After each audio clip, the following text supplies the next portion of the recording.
નમસ્કાર દોસ્તો. આજે આપણે એક એવા મંદિરની વાત કરવાની છે જે માત્ર મંદિર નથી, પણ એ લોકોનું આસ્થા અને શ્રદ્ધાનું પ્રતીક છે. આ મંદિર ઉપર ઘણા બધા વિદેશી આક્રાંતાઓએ હુમલો કરેલો છે. ઘણા બધા લોકો એને તોડવાની કોશિશ કરી. ઘણા બધા લોકોએ આ સભ્યતાને તોડવાની કોશિશ કરી, મંદિરને તોડવાની કોશિશ કરી, છતાં પણ એ લોકો હજુ સુધી સફળ થઈ શક્યા નથી. તો આજે આપણે વાત કરવાની છે સોમનાથની. તો દોસ્તો, સોમનાથ મંદિર એ આવેલું છે પ્રભાસ પાટણ, ગુજરાત, વેરાવળ જિલ્લામાં આવેલું છે. અને આ મંદિર કપિલા, સરસ્વતી અને હિરણ આ 3 નદીના સંગમ સ્થાન પર બનેલું છે, પ્રભાસ પાટણ, સોમનાથ.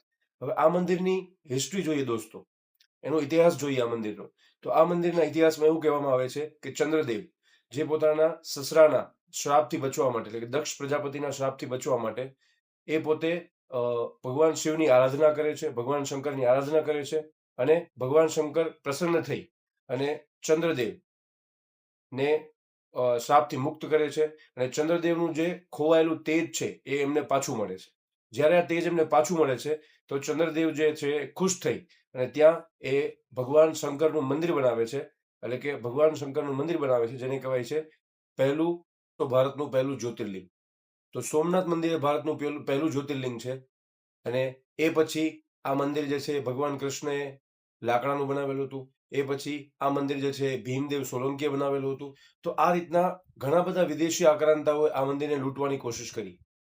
જેમ કે સૌથી પહેલા ઈસવીસન 1025માં મોહમ્મદ ગઝનવી એ આ મંદિર લૂંટવાની કોશિશ કરી અને ઘણી બધી એ મંદિરની જે સંપત્તિ છે લૂંટીને ચાલ્યો ગયો.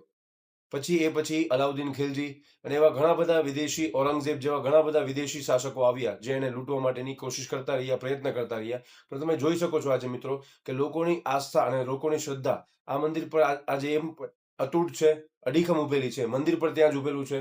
ઓકે, એ લોકોના જે કન્ટ્રી છે, એ લોકોના જે દેશ છે, એ બધા અત્યારે દેવામાં ડૂબેલા છે. અમુક કન્ટ્રીઓમાં, અમુક દેશોમાં જે છે એ કન્ટ્રીની અંદર જ ઘણી બધી સમસ્યાઓ રહેલી છે. ઘણા બધા પ્રોબ્લેમ્સ ચાલી રહેલા છે. તો એ કન્ટ્રી અત્યારે સુખી નથી. એ કન્ટ્રીઓ અત્યારે સમૃદ્ધ નથી. પણ એની જગ્યાએ મંદિર હજી પણ ત્યાં ને ત્યાં અડીખમ ઊભું છે. અને આ બધા પછી પણ લોકોની શ્રદ્ધા, લોકોની આસ્થા અતૂટ છે. તો મિત્રો, આ એક સૌથી બેસ્ટ એક્ઝામ્પલ છે, સૌથી ઉત્તમ ઉદાહરણ છે કઈ રીતના લોકોની આસ્થા અને શ્રદ્ધા જે છે જીતી શકે છે. ફાઇનલી 1947માં જ્યારે ઇન્ડિયા આઝાદ થયેલું, ભારત જ્યારે ઇન્ડિપેન્ડન્ટ થયેલું, ત્યારે એ સમયે સરદાર વલ્લભભાઈ પટેલ, લોહ પુરુષ સરદાર વલ્લભભાઈ પટેલે સૌથી પહેલા આ મંદિરનો જીર્ણોદ્ધાર કરેલો. અને એ પછી 1951માં મંદિર બનીને તૈયાર થયું. અને આપણા જે આઝાદ ભારતના પહેલા જે રાષ્ટ્રપતિ હતા, ડોક્ટર રાજેન્દ્ર પ્રસાદ, એમણે આ મંદિરનું ઉદ્ઘાટન કરેલું.